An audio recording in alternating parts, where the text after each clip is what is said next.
This is a poem by Marge Percy.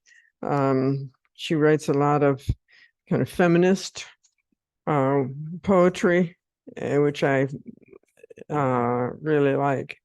This one is called The Low Road. I thought it fit in well with our topic today.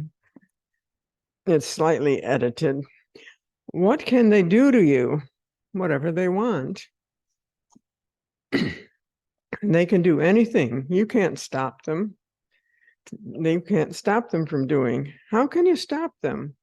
Alone, you can fight, you can refuse, you can take what revenge you can, but they roll over you. But two people fighting back to back can cut through a mob. Snake dancing file can break a cordon. An army can meet an army. Two people can keep each other sane, can give support, conviction, love, massage, hope, sex. Three people are a delegation, a committee, a wedge. With four, you can play bridge and start an organization. With six, you can rent a whole house, eat pie for dinner with no seconds, and hold a fundraising party. A dozen makes a demonstration. 100 fill a hall. 1,000 have solidarity and your own newsletter. 10,000 power on your own paper. 100,000 your own media. 10 million your own country. It goes on one at a time. It starts when you care to act. It starts when you do it again after they say no. It starts when you say we and know who you mean, and each day you mean one more.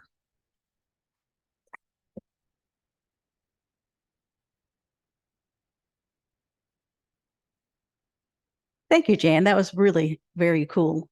Our speaker today, Beth Messersmith, is the Senior Director. I am pronouncing it right. Is the Senior Director for Moms Rising's North Carolina chapter. She leads all North Carolina state-focused campaigns, including state budget issues, work-family policies, childcare and early learning, and voter outreach. Beth previously served as co-executive director of North Carolina voting rights organization Democracy North Carolina, and has worked as a freelance consultant for North Carolina nonprofits. She serves as co-convener of the North Carolina Families Care Coalition, as a parent representative on the NC Child Care Commission, and on the steering committee for several statewide organizations. She earned a Master's of Public Administration with dual concentrations in nonprofit management and African Studies from Indiana University as a Truman Scholarship. Beth and her family live in Durham, North Carolina, with no dogs because of allergies, but we will forgive her and welcome her here, please.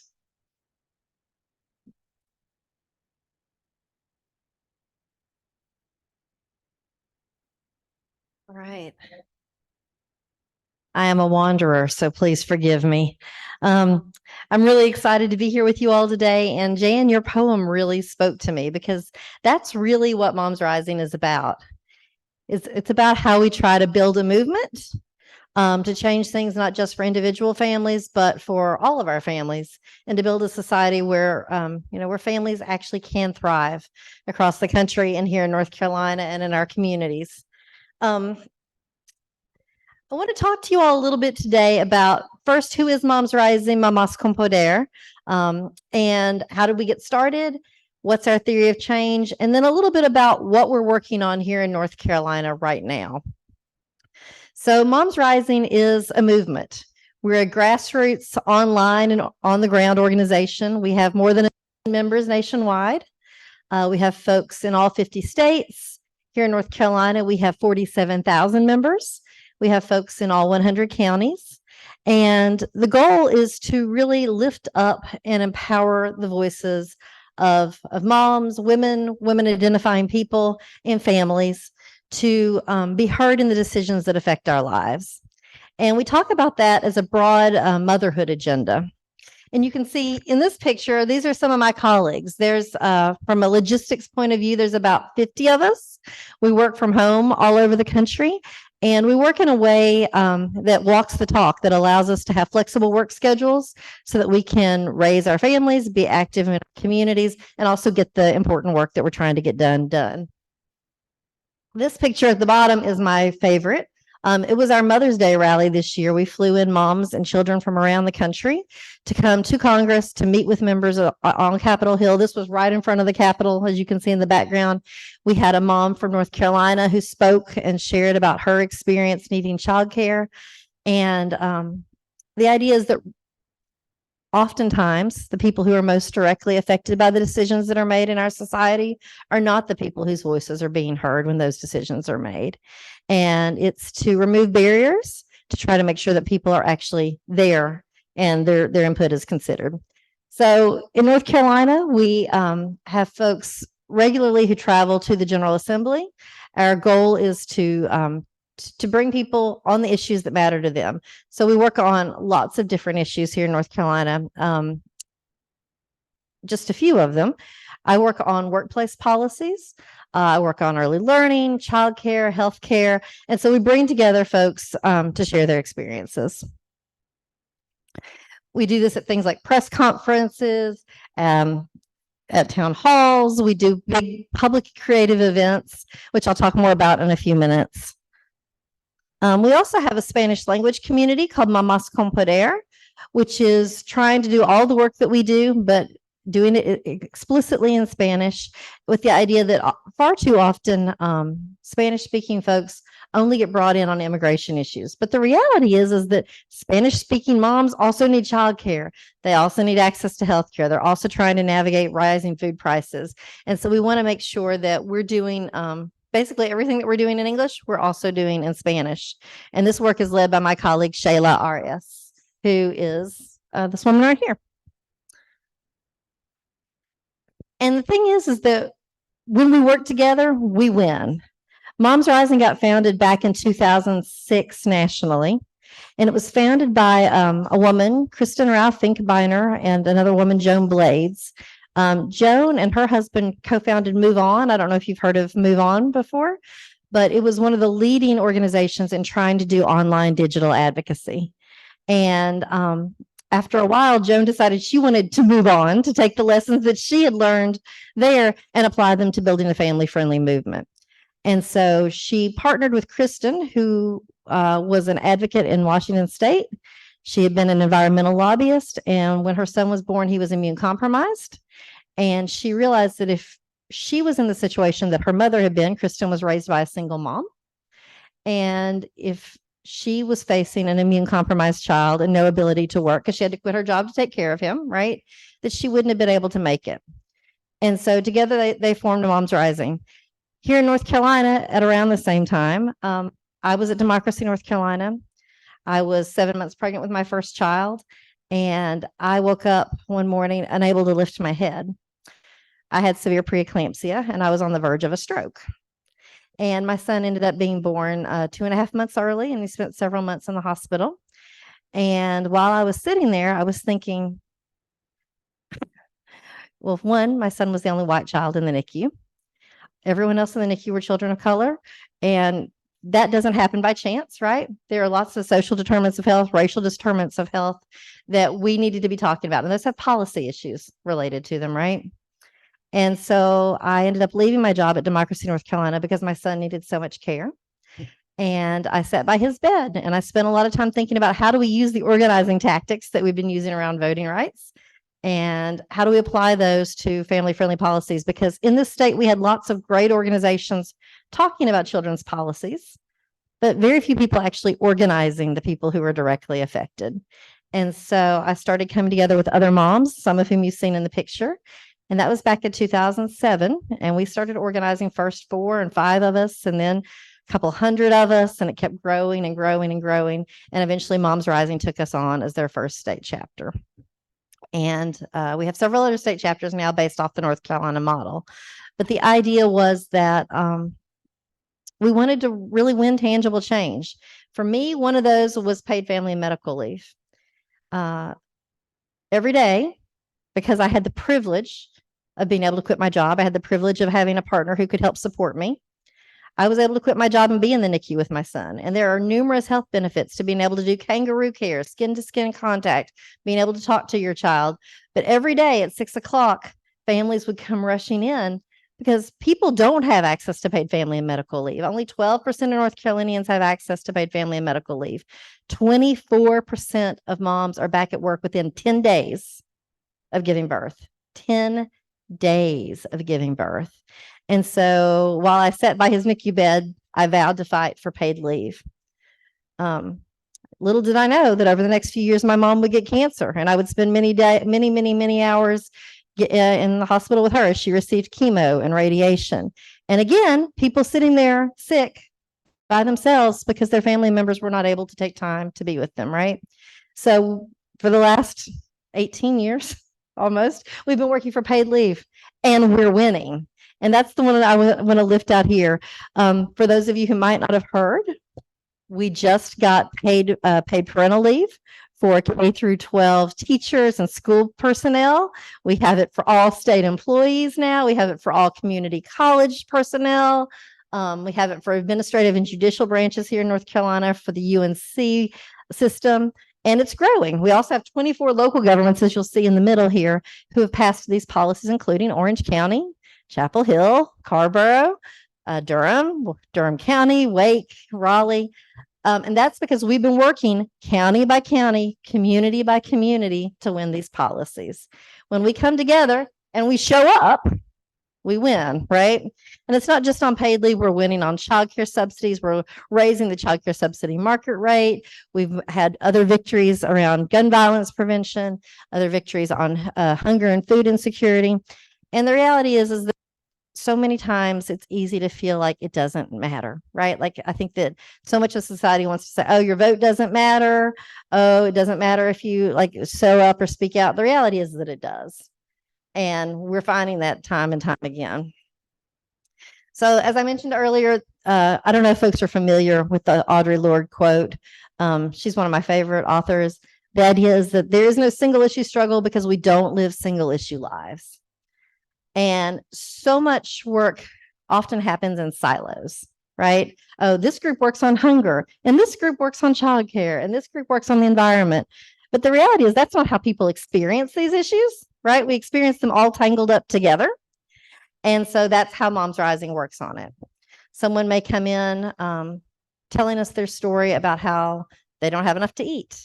And we end up having a conversation about the earned income tax credit. And we end up having a conversation about how their neighborhood isn't safe because of the gun violence that they're experiencing. Or we end up having a conversation about how they can't make rent because they didn't have any paid leave when their loved one got sick. And so the stories all tie together. And it's a question of how do we tell that story in a way that makes sense and moves policy. Moms Rising has our theory of change is that we call it layer cake organizing. We're moms, we do like cake, but the idea is that the most effective organizing builds on each other. It's numerous layers of engagement. And people often talk about, have you all heard of the ladder of engagement before? Have y'all ever heard of that? The idea that somebody comes in and takes like a very small level action, like signing a petition, and that your goal is to get them to take the next harder action, and then the next harder action, right? The next bigger commitment. And that's great. But that's not how the lives of the people I work with work, right? Parents are very stretched thin. They're trying to balance work, trying to balance children, trying to balance caring for other people in their lives. And so we talk about a welcoming rainbow of engagement, right? Have you ever seen those building blocks that they might have for children where each wedge builds on each other to make an arch, right? Well, that's how we see our work. Everything really builds upon each other to be more effective.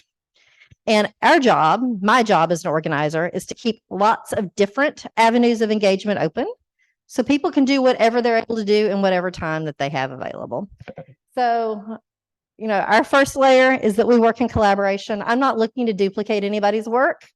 I'm looking to build on other people's work and add value to it, right?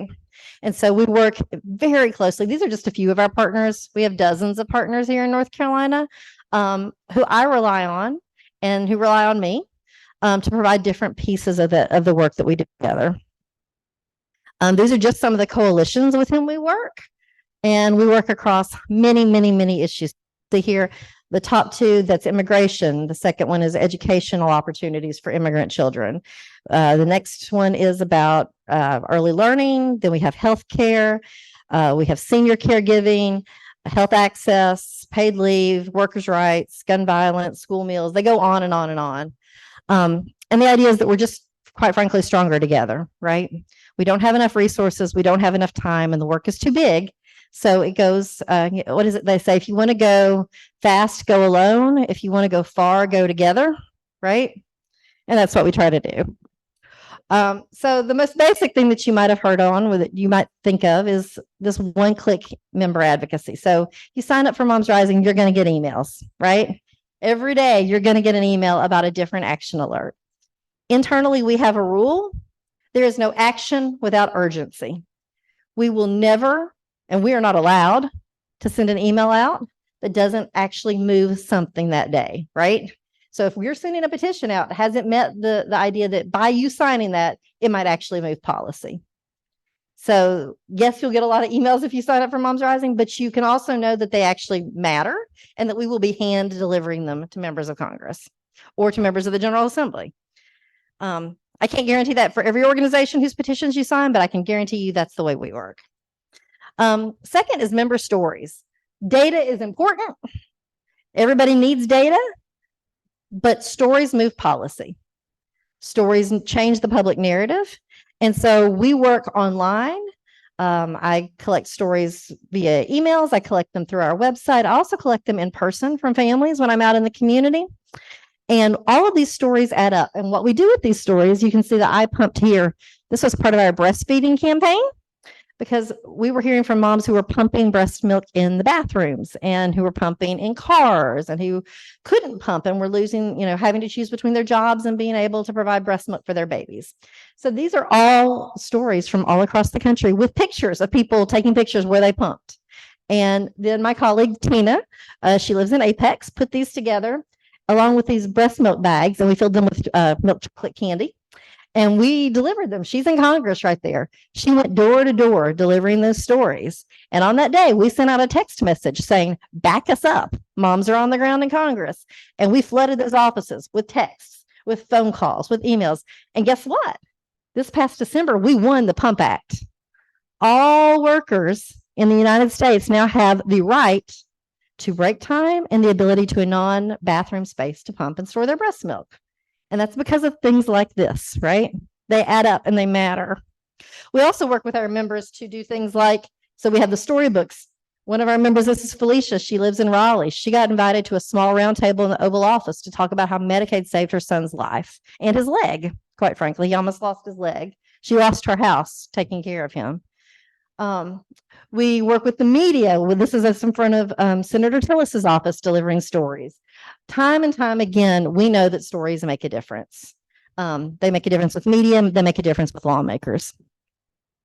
We also know that not everybody has the ability to go to Congress or to the General Assembly or even to a city council member. People are doing a lot of stuff, and the things that they're doing are important. But we need to have a proxy that's on the ground. So for the folks who are members who are able to go to those meetings, they serve as proxies for the people who are there. So like I said, we have text opportunities to back people up. These pictures, these little cutouts, I had over 400 life-size paper dolls that children in childcare centers across the state made by tracing their own little bodies. And they colored them. And we took them and put them at the General Assembly and made an entire wall of children facing the General Assembly. And on that day, their parents were calling in saying, we need childcare. We're at work. That's why we're not there right now, but we need childcare to be able to do this. So these are just more pictures. I'm a big believer that, like, I can show you graphics, but I'd rather show you pictures of people actually out in the community doing the thing, right? We also try to do on the ground engagement.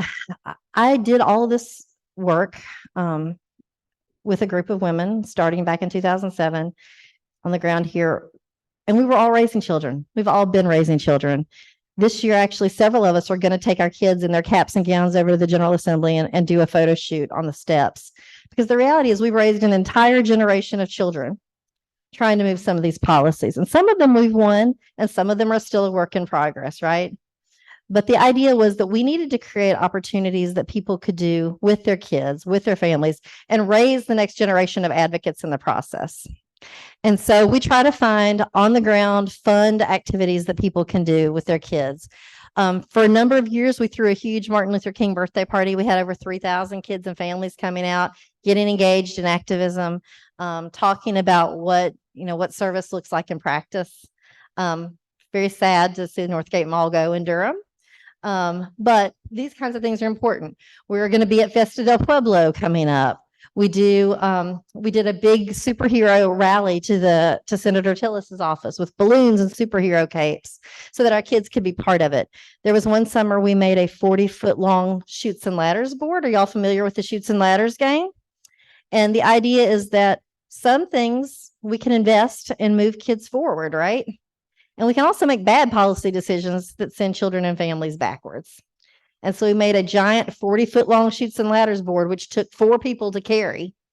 And families all across the state and lawmakers came out and played it in communities, on the lawn at the General Assembly, and we played it on the grounds in front of Congress, with the idea that democracy is an interactive activity, right? And so should advocacy.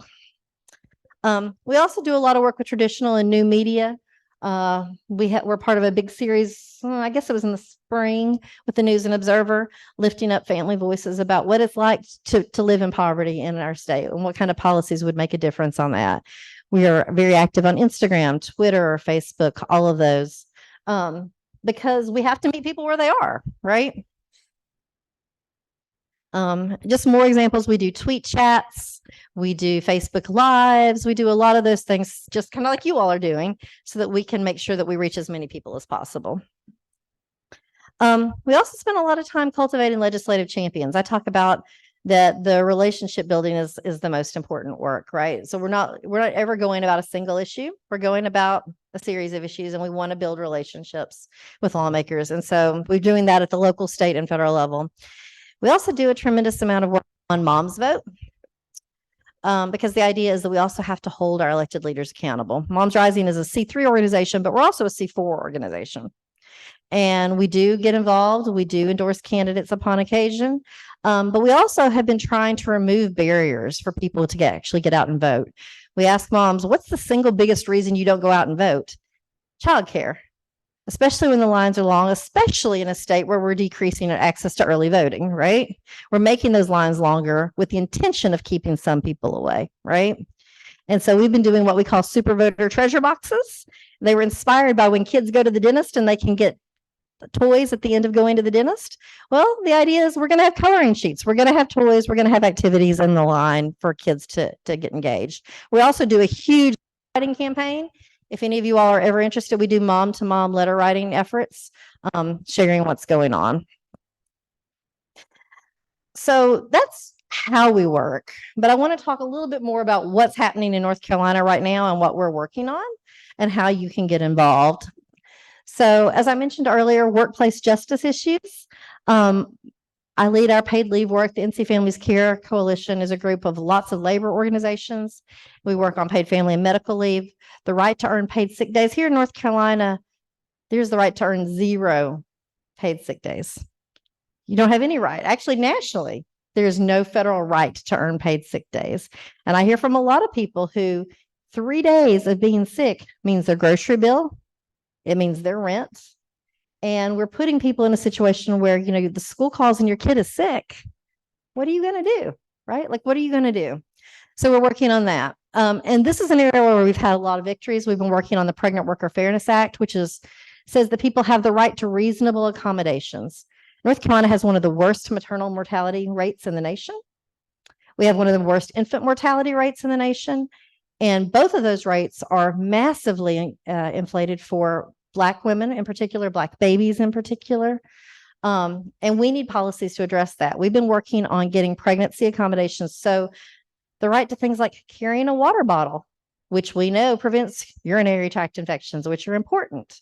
The right to be able to sit down on a stool if you're a cashier at a grocery store.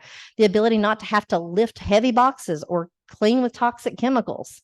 just during that limited time when you're pregnant, because we know that pregnancies are one of the most dangerous times. It's when domestic violence starts for the first time in many families. And it's also a time of massive financial insecurity. In December, we won. And as of July, everyone in the country has the right to reasonable pregnancy accommodations. That's huge. That's been a 10-year battle. I'm not saying it's quick, but we win. So the paid leave pieces and the pump acts, lots of victories in workplace justice right now. Early learning, North Carolina is in the midst of a massive crisis. I can't overstate. North Carolina has been relying on and has needed since the pandemic federal emergency dollars that have helped make sure our child care centers stay open. Is it still work? Hello? Okay. Yeah. Okay. There we go. Prior to the pandemic, childcare workers were making about $10 an hour on average without benefits. $10 an hour for the amount of responsibility that they have. People, understandably, are fleeing for places like Amazon, Walmart, McDonald's that are paying $15 an hour with fewer responsibilities and providing benefits. Right? So we have places that have childcare classrooms, but they don't have childcare teachers. Meanwhile, we have lots of families who can't work because they can't find childcare. And that's putting their families in economically marginalized places. And it's hurting employers who need employees right now. And it means that North Carolina is losing a lot of talent of people who are basically sitting on the bench because they don't have childcare. Federal dollars run out in December. That money is what has been giving an additional stipend bonus to give people living wages. That runs out in December. We need $300 million in state investment. We don't have the budget right now. And in the versions that have come out, the Senate budget only gives $100 million. And we need to keep pushing. In early September, we should hear. But they need to hear from us right now that if the childcare workforce is the workforce behind the workforce. And if we don't invest now, we will all be paying next year, quite frankly. Healthcare, Medicaid expansion, right? We've been pushing really, really hard for that for a very long time, including lots of member stories that have been lifted up. And lawmakers on the floor, when they were passing Medicaid expansion, said it was the stories that made the difference, right? But I guess I want to caution that Medicaid expansion is not a done deal yet. They've got to get this budget across the finish line. And they're dragging their feet with serious repercussions for our schools and for all these families who are waiting on Medicaid expansion to start. So and I'm from East Tennessee. We say, don't count your chickens before they hatch. So we got to keep watching those chickens and make sure they get them out of the nest. Food insecurity. You all know what the grocery bills look like right now, right? I mean, for a family, you're talking about $400 or $500 in the groceries each week. And people who've never had to go to food pantries before are having to go now. So we need to be talking more about that. Let's see. Immigration. Moms Rising was part of a coalition that worked to stop House Bill 10, which would have required sheriffs to cooperate with ICE, regardless of what their local communities had instructed them to do. Fortunately, we've been able to stall that for now. We know that would lead to increased racial profiling. It would lead to increased family separation. But it's something we can't take our eyes off of because it comes up every single year. Gun safety. Moms Rising has been fighting for years to protect the gun laws that we have in North Carolina. We, with the recent changes in the political climate and the ability to override Governor Cooper's veto, we lost North Carolina's pistol permitting process. States that don't have these pistol permitting processes have higher levels of gun violence. And we expect that will be the case in North Carolina. We are fighting very hard right now to keep the concealed carry permit requirements. And we can't sleep on that because we also know, and they're saying in the newspapers, that gun rights organizations are trying really hard to get that eliminated. And finally, maternal justice. Moms Rising believes that reproductive justice is a maternal justice issue. The ability to decide when and if you want to be a mother is very important. And that 6 in 10 people who seek abortion care are already mothers who are making the decisions that they feel like are best for their families. We fought hard against Senate Bill 20 that put in the abortion ban in our state. It was complicated as well because they also put the paid leave provisions inside of that bill. And they put the child care subsidy market rate that we've been fighting for a long time inside of that bill. We believe that those things shouldn't have been politicized, that they are bipartisan issues. But the reality is that there are going to be consequences. We already don't have enough childcare slots in our state. We will have more children born and still no childcare slots for them. We need to make sure that we're talking about healthcare. We still have this massive maternal health crisis in our state, and we have to be acting to address some of those issues. That's what we're going to be working on this year. Also, as we gear up for next year's election, we would love to have you involved. We need your stories, and we'd love to have you being part of the Moms Rising community. So I have cards over there if you would be interested. I'd also love to answer any questions you might have.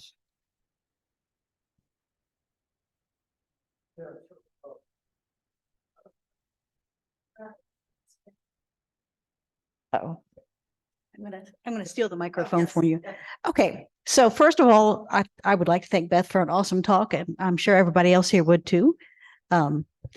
We are going to have a commercial break, which is to say we are an all-volunteer organization, and donations pay our rent and other operating expenses. So we're going to pass the baskets really quick. I'm going to hand this mic back to Beth. And I'm going to wander around with our auxiliary mic so that the Zoom audience can hear also. And it will be the standard type of questions, which is to say one question at a time, let everybody ask a question, etc. Being as we're not overwhelmed by people in person today, I don't think that's going to be a big issue. But again, Beth, thank you so much. And I'm going to hand you the microphone. Okay.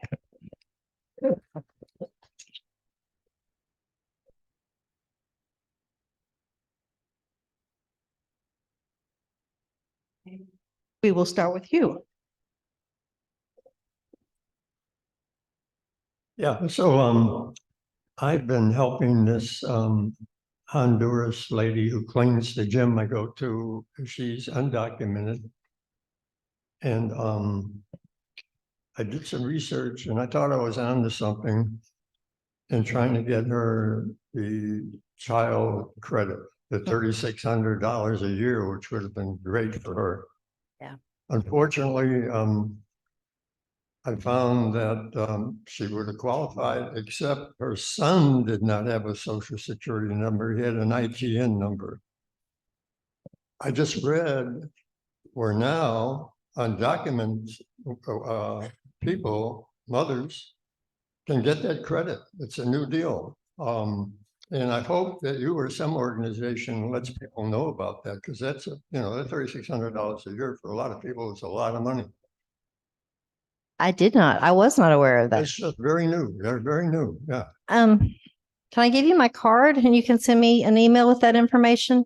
We do a lot of work with undocumented families, and I would love to share more of that information out and also make sure that we're connecting folks up to other resources that might be helpful around things like childcare subsidies, et cetera. I'll grab a card and bring it to you. In the meantime, I'm going to hand it to Tish.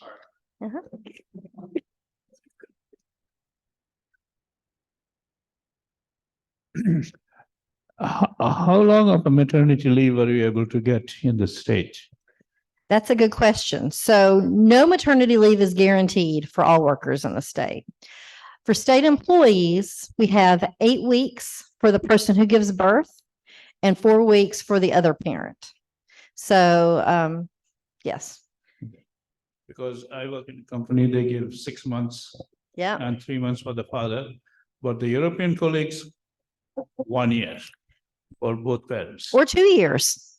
The Scandinavian countries are like 2 years, right? 1 year for mother, 1 year for father. So. Yeah. I mean, we are really talking about scraps here, right? Like we're talking about scraps in this country. The most expansive paid leave policies that are even on the table that have been passed in any state. We have 14 states who have passed paid family medical leave insurance programs, and the most generous provides 3 months. Yeah. I have worked a little bit in the past with Moms Demand Action here in North Carolina, and I've not been in touch with them lately because just haven't been. So I saw that you work with gun legislation. How do you work with that group, or how do y'all coordinate your efforts? That's a great question. We actually have worked closely with Moms Demand Action and have a tremendous amount of respect for the work that they do. Several years ago, we actually occupied the gallery together when we were trying to stop the pistol permitting process from being repealed last time. Between Moms Demand Action and Moms Rising and North Carolinians Against Gun Violence and the Council of Churches, we were able to keep the balcony occupied for the entire debate. Every time they tried to bring it up, they had to look into the faces of mothers and children staring down at them. Awesome. And we were having pizzas delivered to the General Assembly. It was quite the thing. So our idea is that, like I said before, there's more than enough work for all of us. And, Moms Rising works on family economic security, health, and safety. So gun violence is a piece of what we do. And so since that's their entire mission, we, try to work closely with them to support.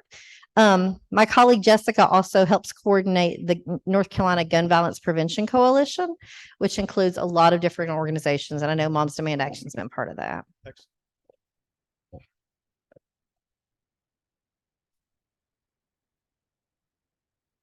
I actually have a question, but Jan is holding her hand up, so I will concede to her. I just want to follow up with that. How closely do you work to coordinate your aims with an organization like that, which especially is close to what you're doing? Very closely, actually, because so several years ago, an example is the early childhood community did not coordinate very well. And so we would be going into different lawmakers with similar but different asks, and we weren't coordinated on that. And we hadn't figured out who was the best person and what was the best approach. And so now I spend a lot of my time in coalition meetings where we set common agendas and agree which policies we're going to push and who's going to play which role in doing it. And so we spend a lot of time doing that. Now, that's not to say that we're always going to agree on everything, right? There may be times that we take a different path or they take a different path.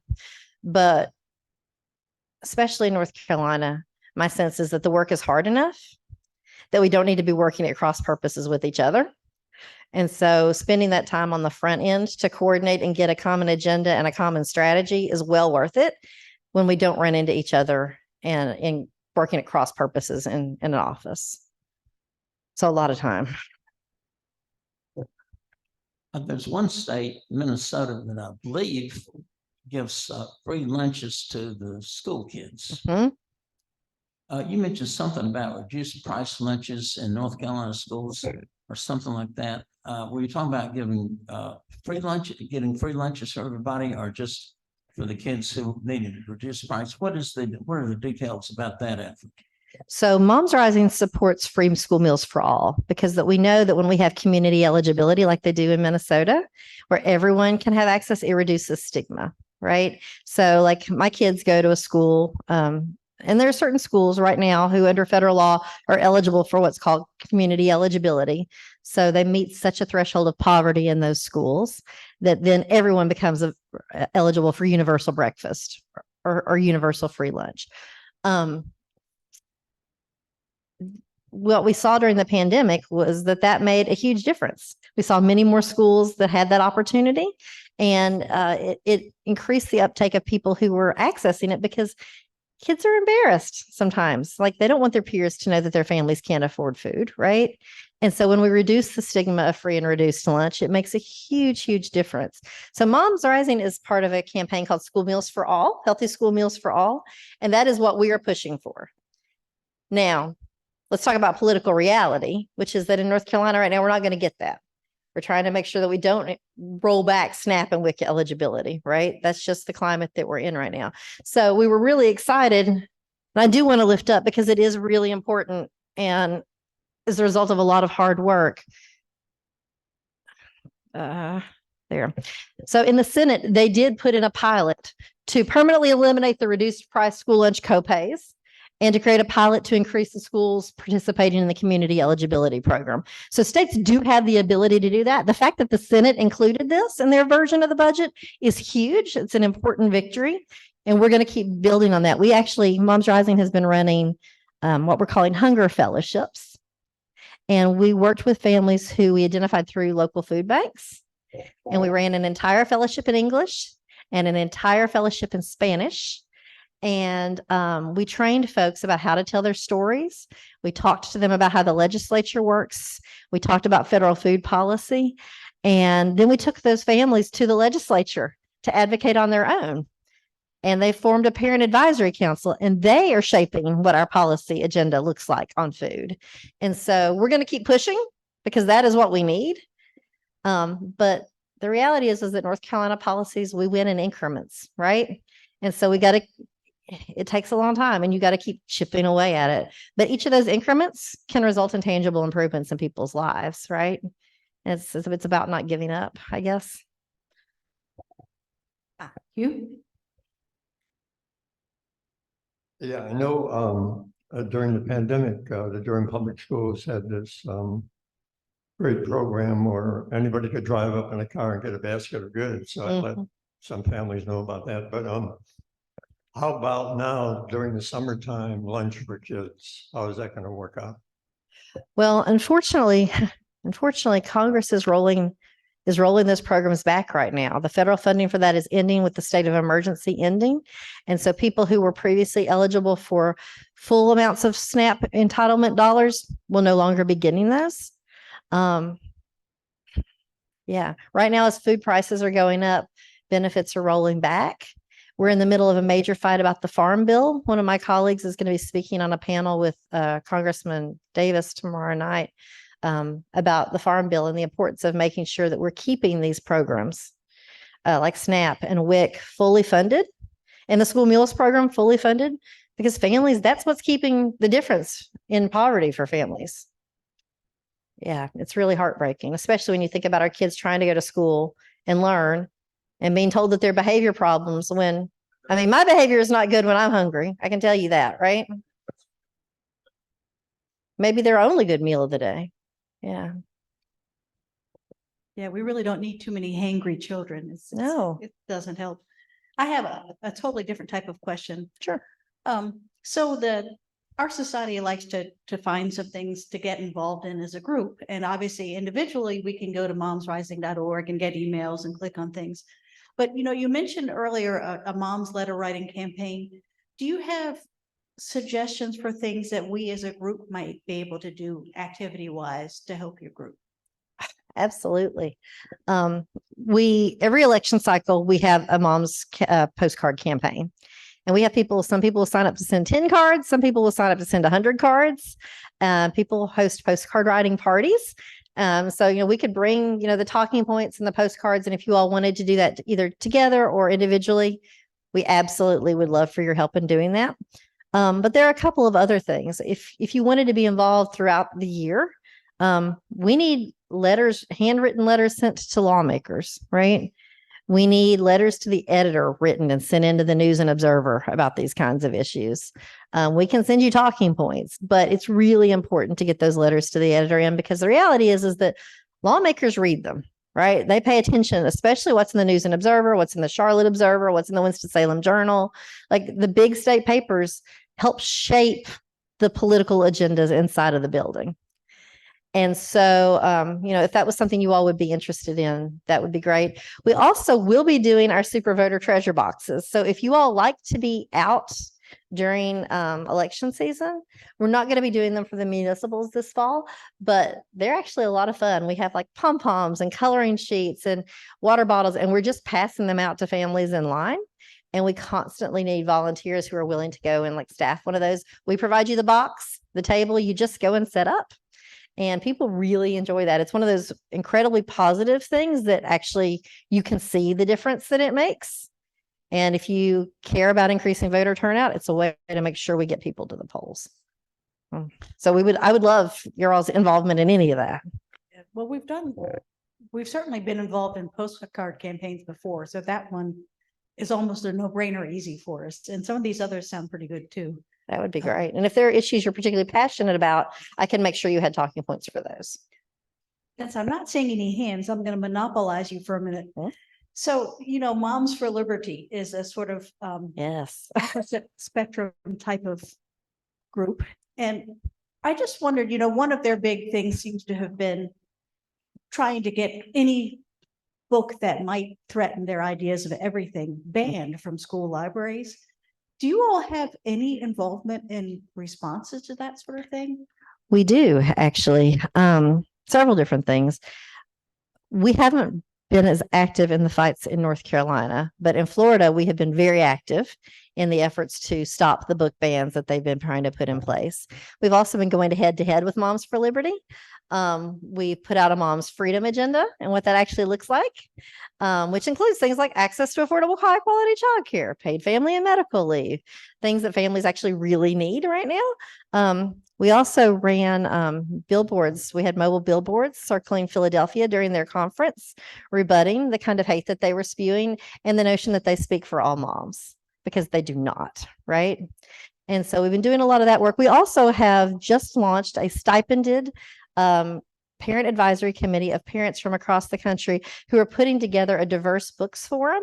And we're working with publishers, not just to keep books from being banned, but to make sure that we get the kinds of books that families, a diverse spectrum of books that families need. For example, we have a family here in North Carolina with a trans parent who is very interested in making sure that there are books available that talk about their kind of family and what their family looks like. And so it's not just about stopping the books from being banned, but we are actually working with book publishers to talk about what kinds of books would we like to see and bringing those voices of families directly to them. And stipending parents for their involvement in helping shape that agenda. That's actually quite awesome. Chris, do we have further comments or questions? I feel like you did such a great presentation. It's hard to come up with questions at this point. Jan, you look like you're thinking about raising. No, you're just waving your hands to confuse me. Okay. We have one more question over here, Jean. What do you have a formal response at this point to the move to defund public schools by putting it all in the private sector, essentially? I have so many feelings about that. So my children have been in Durham public schools their entire time through, and we've had a fantastic experience. I am a huge believer in public schools, and people try to give Durham public schools a bad rap, but we've had a phenomenal experience there. I think that what we're seeing, so Moms Rising does not work explicitly on K through 12 education funding. That's not exactly our lane. We do defer to and support our partners who work on public education funding. But I can tell you we oppose the efforts to defund our public schools. They particularly harm children of color, and they're leaving people behind. And that's just the reality. It's hurting our teachers, it's hurting our students, it's hurting our families, and it's disingenuous the way they're trying to go about doing it. So yes, I think we don't have a formal statement as Moms Rising. I can say as a parent, I am outraged. I am heartbroken, and I stand with our public school teachers and our public schools and our administrators who are trying to do so much on increasingly limited amounts of budget. And it's unconscionable.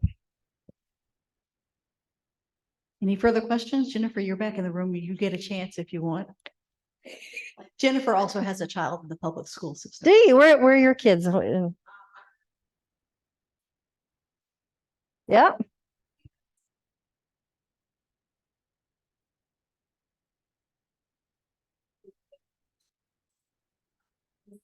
I just want to hug you. I'm so sorry.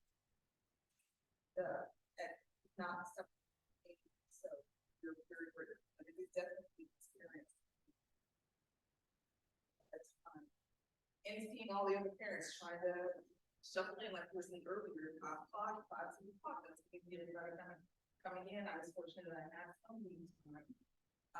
Not necessarily all covered leave, but just own personal vacation time. I think it's horrible that when you have a child, have to decide for vacation or have a baby.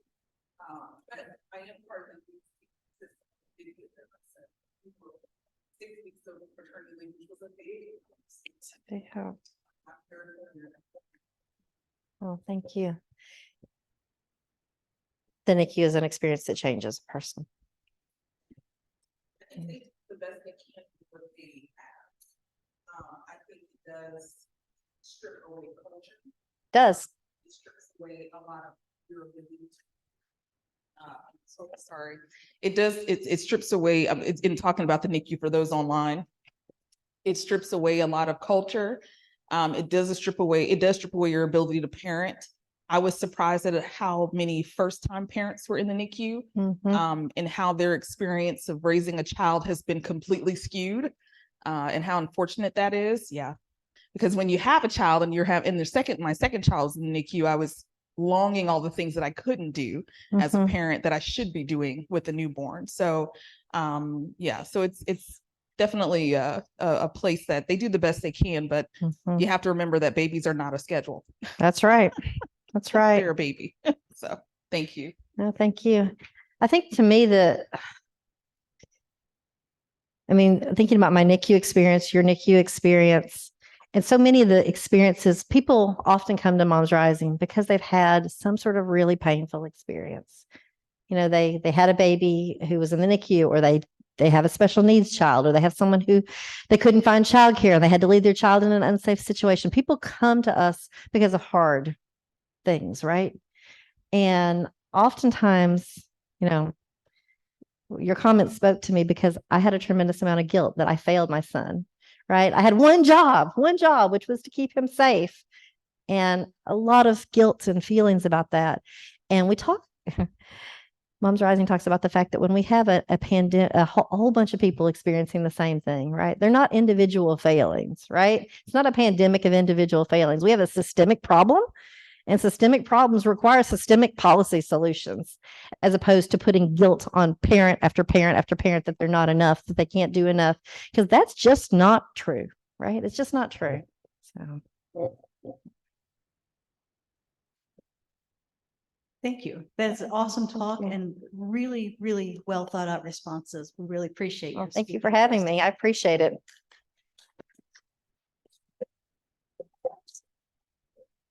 I'm going to grab my cheat sheet, because otherwise I might forget something. Oh, sure.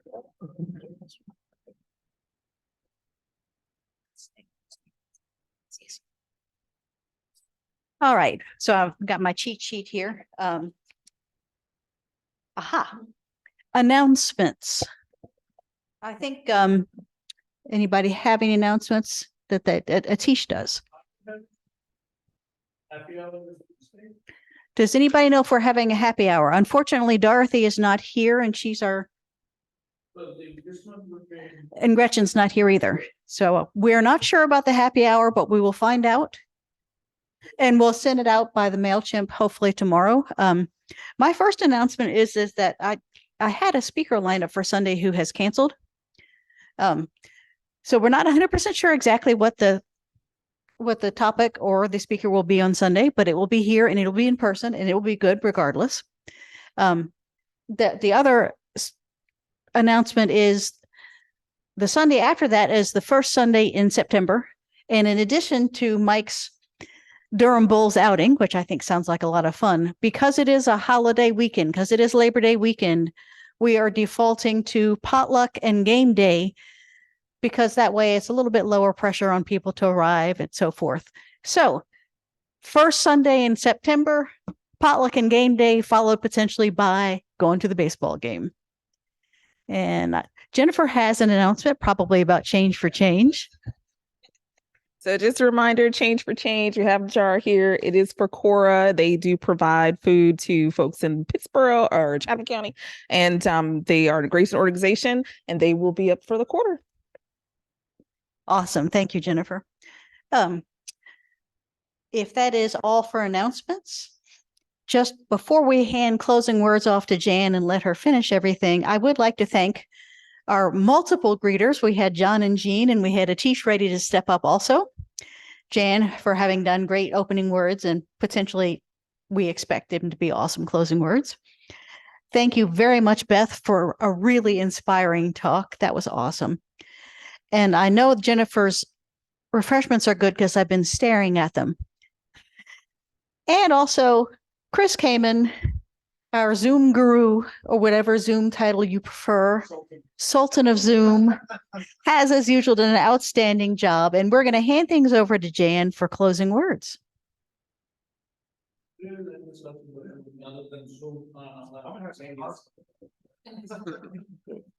Thank you.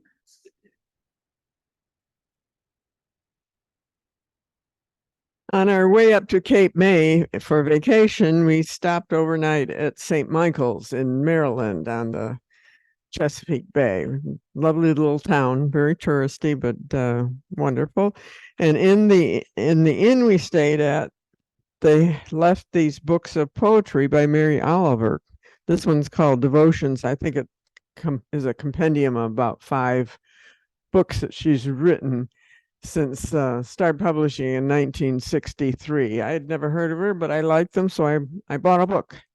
And this little poem is kind of, well, about seize the day, I think. It's called Don't Hesitate. If you suddenly and unexpectedly feel joy, don't hesitate. Give in to it. There are plenty of lives and whole towns destroyed or about to be. We are not wise and not very often kind, and much can never be redeemed. Still, life has some possibility left. Perhaps this is its way of fighting back, but sometimes something happens better than all the riches or power in the world. It could be anything, but very likely you notice it in the instant when love begins. Anyway, that's often the case.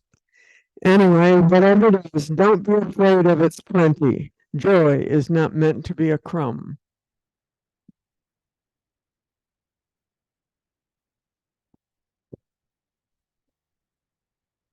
Thank you, Jan. I think that's a good reminder for all of us at any time.